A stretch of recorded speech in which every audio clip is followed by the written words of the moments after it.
আসসালামু আলাইকুম, সবাই কেমন আছেন? আমিও ভালো আছি। আজকে আমার মিনি কিচেনে অনেক ধরনের আইটেম রান্না করেছি।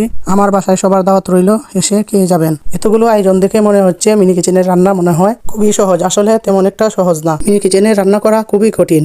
আমি প্রদীপ দিয়ে রান্না করি, তাই মিনি কিচেনের হাঁড়ি পাতিলগুলো এমন খালি লাগে যে এগুলো সারাতে খুবই কষ্ট হয়। তো আমার গল্পটি শুনতে শুনতে যখন এত দূরে এসেছেন, তাহলে অবশ্যই লাইক, কমেন্ট এবং ফলো দিয়ে যাবেন। আমার প্রত্যেকটা রান্নাই খুব মজা হয়েছিল, এত মজা হয়েছিল যে বলার বাহিরে। আজকের ইফতারিতে আমাদের ফ্যামিলির সবাই এই রান্নাগুলো খেয়েছি। আলহামদুলিল্লাহ, দেখেন আমার রান্নার প্রত্যেকটা আইটেম কত সুন্দর।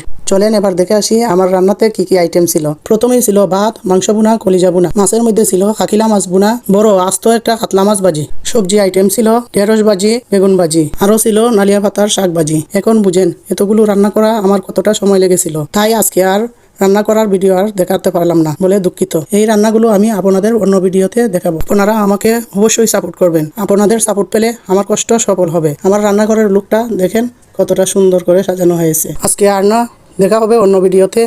আমার রান্নাগুলো আপনাদের কাছে কেমন লাগছে তা কমেন্ট করে জানাবেন। আসসালামু আলাইকুম, আল্লাহ হাফেজ।